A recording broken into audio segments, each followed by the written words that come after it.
मुझे नहीं मालूम मैं क्या करूँ, कुछ नहीं पता। अब ये तमाशा मैं आज ही खत्म करूंगा। मैं संभाल लूंगी। अली, तुम क्या बात कर रही थी अली से? नूर, तुम्हें अम्मी बुला रही हैं, मेहमान जाने वाले हैं, बार बार तुम्हारा पूछ रहे हैं, अंदर चलो। नूर का रिश्ता मांगने के लिए आए हैं वो यहाँ। मैं शादी नहीं करना चाहती हैदर साहब। क्यों किया आपने ऐसा, बताएं मुझे आंटी। देख लिया हफीजा, अब इसकी शराफत तुम्हारे सामने भी जाहिर हो चुकी है। नूर आपा को तंग नहीं करो वरना वो बाद में बहुत रोएंगी, क्योंकि इनकी शादी हो रही है।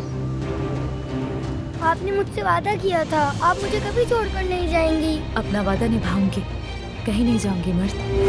यार क्या कर रहे हो तुम यहाँ? और जरा ये बताओ कि नूर की शादी का आइडिया तुम्हें कहाँ से आ गया? शादी का आइडिया इनका नहीं बल्कि मेरा था।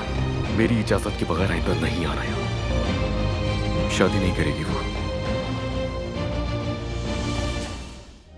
ये मोहब्बत बदुआ बन गई है।